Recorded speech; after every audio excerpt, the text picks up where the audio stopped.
Dans cette lecture, nous allons découvrir les boucles en Python.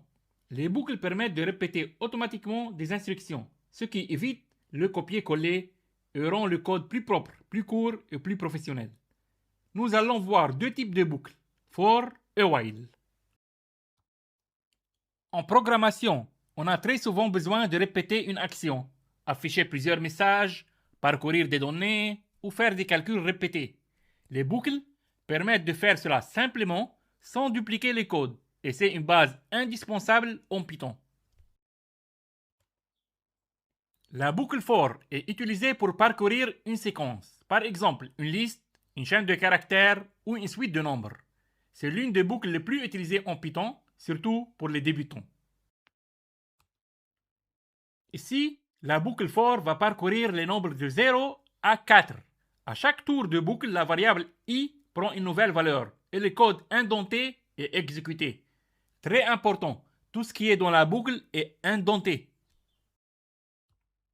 La boucle while fonctionne différemment. Elle répète les codes tant qu'une condition est vraie. Il faut toujours s'assurer que la condition devient fausse à un moment. Sinon, on crée une boucle infinie. Ici, la boucle s'exécute tant que count est inférieur à 5. À chaque tour, on incrémente la variable count. Sans cette incrémentation, la boucle ne s'arrêtait jamais. En pratique, on utilise for quand on sait combien de fois on veut répéter une action.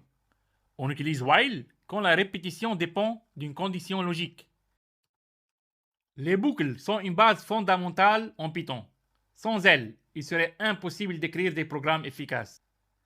Prenez le temps de bien les comprendre et surtout de les pratiquer. De nouveau, on est sur Visual Studio Code. On va écrire un exemple complet sur la boucle for et sur while. Comme toujours, on va créer un nouveau fichier, un Python file. On va mettre des commentaires. Je commence par boucle for. Donc, je peux dire par exemple print boucle for. Maintenant, on va écrire for i une range.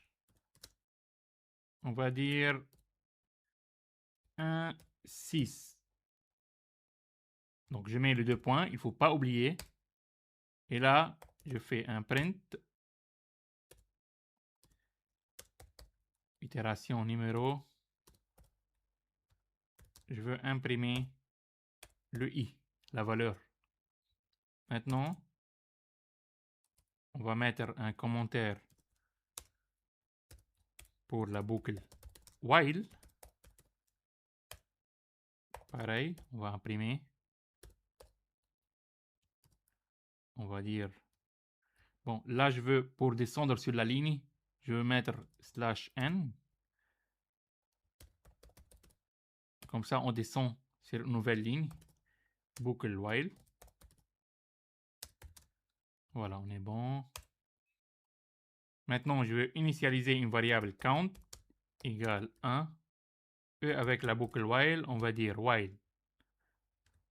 On n'a pas besoin de ça, on va dire count plus grand ou égal à 5. Deux points. On va dire print. Je peux mettre deux instructions ici, pourquoi pas. Par exemple, on est obligé en tout cas pour incrémenter le count. Donc là, on va imprimer.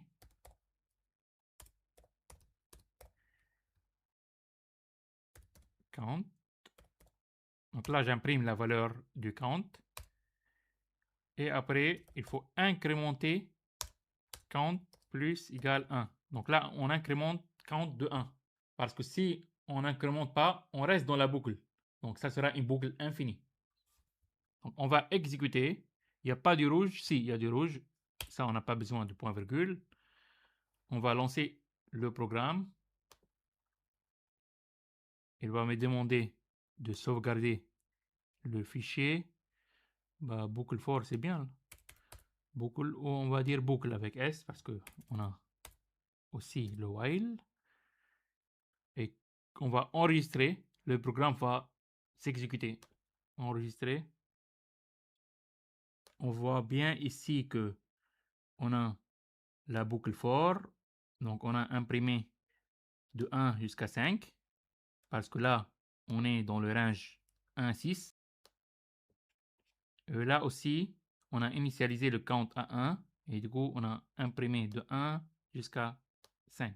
Juste une petite remarque. Quand on dit range 1, 6, le début c'est 1 et la fin égale 6 exclu. Donc 6, ça ne fait pas partie de la boucle.